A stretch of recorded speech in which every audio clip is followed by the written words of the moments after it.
Los hospitales encierran muchas historias. A los centros asistenciales como el Hernando Moncaliano de Neiva, no solamente llegan los personajes de la vida social, política y económica que requieren atención médica, sino incluso llega también el habitante de calle.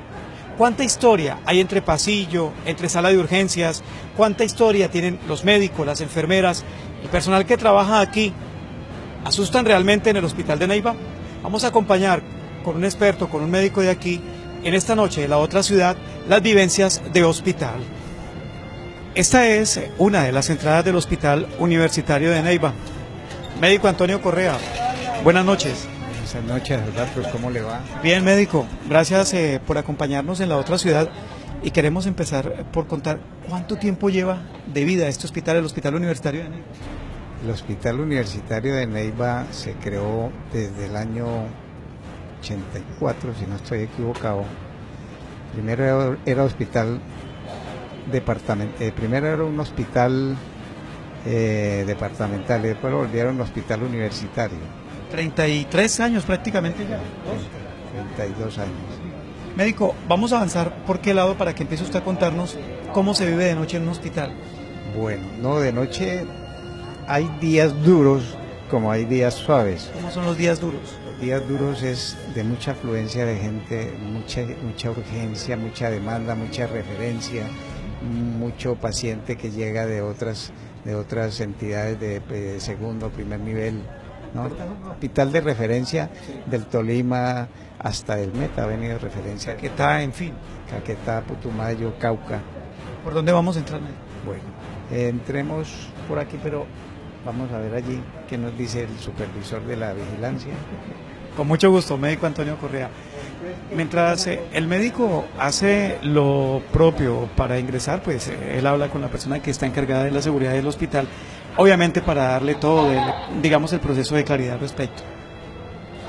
¿Ustedes? El supervisor de turno, mucho gusto, me llamo Víctor Hugo Farfán, para servirle a ese señor. ¿Nos va a acompañar en la otra ciudad o...? Vamos a ir allí, no a entrar a urgencias, sino desde la puerta de entrada de urgencias, para que, sí, no más. Gracias. Médico, mientras vamos avanzando, cuéntenos, una noche, digamos, de esas en que viene harto paciente, ¿cuántas personas pueden llegar a recibir? Bueno, como yo estoy en el área de precisamente receptar y aceptar los pacientes que vienen de otras entidades, hay noches en que no se puede aceptar a todo el mundo porque el hospital está saturado, no hay... ¿Saturado es cuántas personas más o menos? Saturado, pues, urgencias que tienen 120 camas, no hay cupo para más personas, entonces hay que darle prioridad a los casos de urgencias vitales. Urgencias vitales es el paciente grave que puede fallecer y al cual hay que atenderlo sea como sea. Esas noches duras, de intenso trabajo, fuertes, que usted recuerde, ¿cuáles, por ejemplo? Por ejemplo, un sábado por la noche o un domingo por la noche de puente. ¿Qué ocurre los sábados? Los sábados llega mucha persona herida, mucho accidente de tránsito, muchas agresiones, ¿no? Y eso es lo que congestiona mayormente el servicio de urgencias. Y lógicamente son pacientes graves, delicados, a los cuales hay que atender inmediatamente porque la urgencia lo amerita, ¿no? Médico, ¿cuántos años lleva usted ejerciendo el oficio de la medicina? Llevo 34 años como médico. Y de esos 34 años en este oficio, ¿qué cosas lo han asombrado? Bueno, ¿de este hospital o de donde yo he trabajado? Todo el tiempo que ha sido, que ha estado ejerciendo el oficio. Bueno, cuando era médico general en Medellín, yo viví los años 80, donde usted sabe y todo el mundo lo sabe, el índice de violencia era fuerte en Medellín. Esa era la época de Pablo Escobar. La época de Pablo Escobar.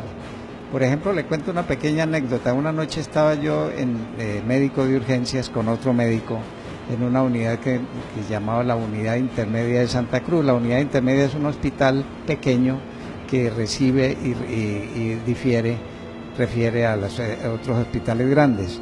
Estábamos de turno y llegaron a la puerta y casi la tumban. Entró un herido, un sicario. Le había metido por lo menos 3 o 4 balazos mortales. Lo estábamos atendiendo y ya estábamos a punto de remitirlo al Hospital San Vicente de Paúl cuando llega otra vez el golpeteo fuerte en la puerta. Entraron 8 personas armadas hasta los ojos, pidieron permiso, entraron a donde tenemos el paciente en observación y le descargaron todos los 8 individuos sus metralletas a ese paciente que teníamos en observación. Lógico que las urgencias quedaron traumatizadas. Eso fue un caso terrible porque ese paciente parecía un trapo mojado destilando sangre como si hubieran abierto una tubería, y fue salvaje la muerte de él. Entonces todos los que estábamos allí entramos en un shock. Usted se imagina 8 personas descargando sus metralletas en una sola persona, el ruido tan espantoso, el humo de pólvora, quedamos impresionadísimos. Ese caso no lo olvido jamás. ¿Se respeta el trabajo de los médicos? A veces no, a veces hay personas muy agresivas, muy demandantes y no entienden la labor del médico. Es una labor estresante, tenemos que manejar la vida de las personas, ¿no? Y en un servicio de estos, lógico que un enfermo, un muerto, un fallecido, uno que está falleciendo, otro que llegó en condiciones difíciles, eso va generando un trauma continuo en el médico.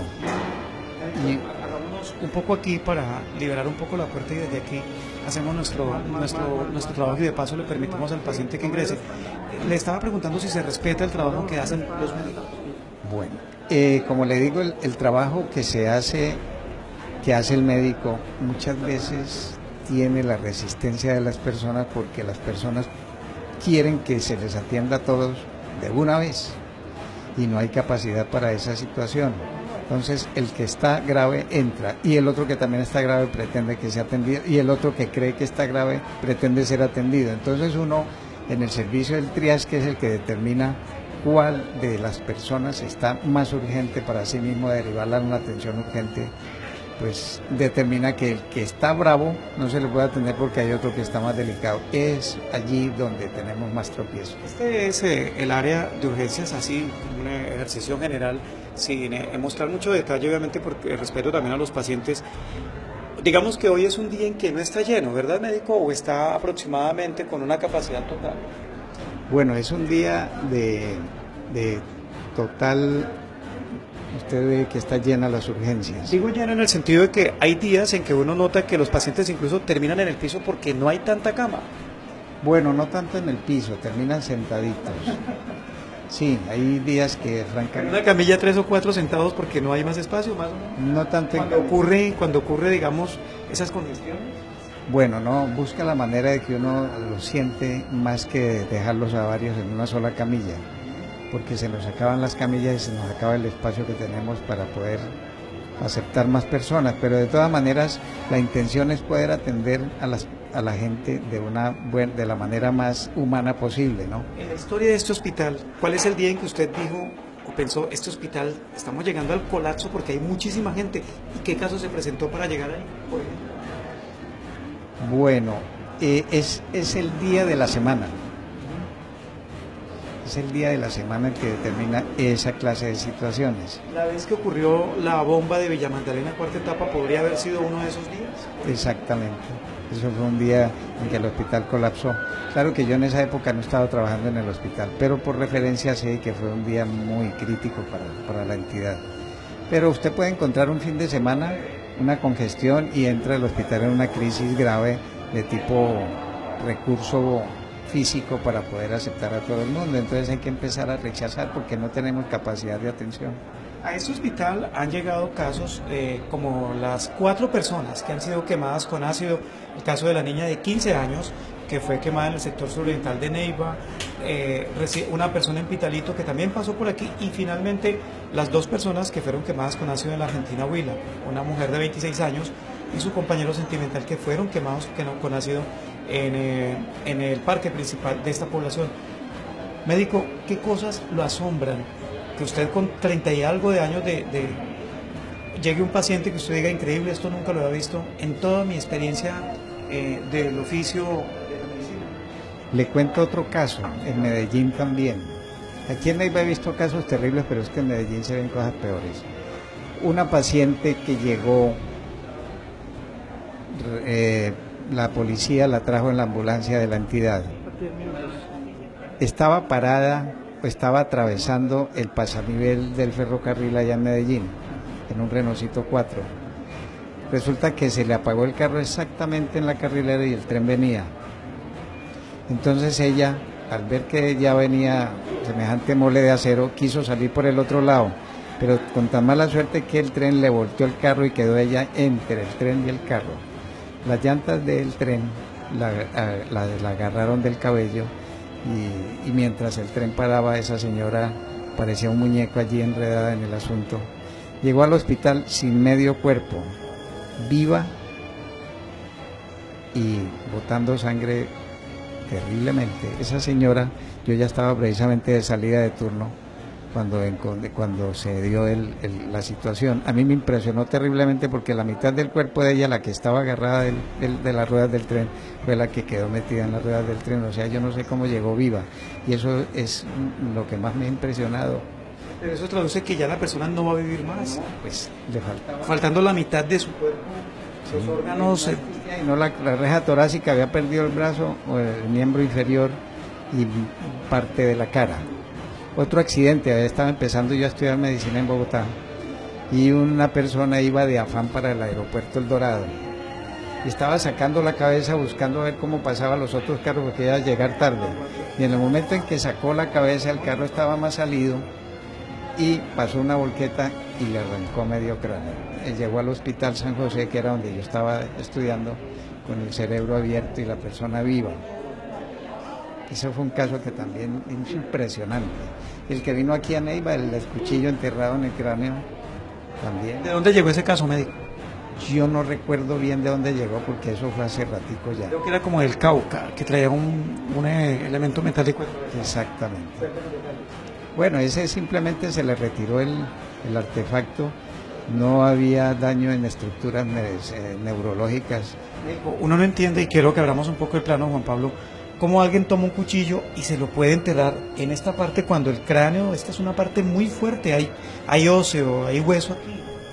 ¿Cómo sería la fuerza del individuo que pudo atravesar el frontal? Es uno de los huesos más resistentes del cuerpo, al fin y al cabo es donde uno recibe inicialmente todos los golpes, pero yo no sé qué pasó allí, pero no fue tanto sobre el cráneo sino encima, no fue directamente adelante sino encima. Entonces logró atravesar la parte de arriba y se fue. Ese paciente se salvó. Ese paciente se salvó. Bien, antes de ir a comerciales, obviamente queremos preguntarle al hombre que presta seguridad aquí. ¿La gente respeta el oficio que hacen ustedes en la puerta? Sí, señor, buenas noches. Sí, es relativo. De todas maneras es entendible porque hay gente que viene pues no por gusto, sino por una necesidad médica. Más sin embargo, pues muchos entienden y algo otros no entienden, y el tiempo en que se pueden llegar En que hay pacientes que vienen sobre todo cuando son de pandillas, que vienen de grupos que son delincuentes, casi a tumbar la puerta. ¿Cómo hacen ustedes ahí? Primero que todo, sacar la paciencia lo más que se pueda, llevar las cosas con mucha calma, mucha prudencia. La idea no es faltarle respeto a las personas, más sin embargo, pues...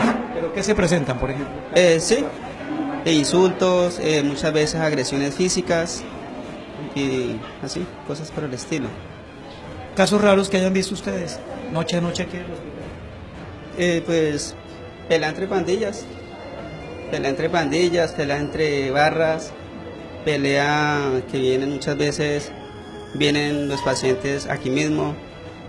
Vienen las barras, toca que frenarlas en un portón que tenemos en la parte externa del hospital. Para impedir el ingreso, para que no vengan a agredir Que no se metan al hospital y terminen con más estragos de los que han causado pues afuera entre ellos mismos. Equipos como cuáles son así violentos. No, eso es... Sí, son las barras son relativamente todos. Pues, en breve, al regresar, les vamos a contar la historia de una persona que en Balsillas pertenece al departamento del Caquetá, le amputaron su mano. En este hospital se la volvieron a unir. Ya les vamos a contar cómo sucedió esta situación. La otra ciudad. En las salas de urgencia de un hospital se vive una guerra por sobrevivir. Hoy vamos a preguntarle a la gente qué piensa de las salas de urgencia de un hospital. Señor, ¿alguna vez ha ido a un hospital y cómo lo han atendido? Bien, ¿Qué tal el servicio? poco demorado, pero sí nos atienden. Señor, ¿alguna vez ha ido a un hospital? ¿Cómo lo han atendido? Bien, sí, señora. ¿El servicio? Bien, me parece bien. Señor, ¿alguna vez ha ido a un hospital? ¿Cómo lo han atendido? Pues un poco como demorado, sí. ¿Alguna vez ha ido a un hospital? ¿Cómo lo han atendido? Pues bueno, yo poco voy al hospital, pero cuando he ido la atención ha sido buena porque pues, yo voy a prepagada. Señora, ¿alguna vez ha ido a un hospital? ¿Cómo la han atendido? Pues llevo como 2 meses pidiendo una cita para control de azúcar y tensión y no, que no hay gente, que no hay agenda y que no hay agenda o el teléfono ocupado. Y llega uno para ello y yo necesito que a mí me controlen cada 3 meses. Imaginé, 3 meses me dan droga para 3 meses, ¿sí? Y a los 3 meses voy a llamar y que no hay cita y que no hay cita y que no hay cita. Entonces, Aló. ajá.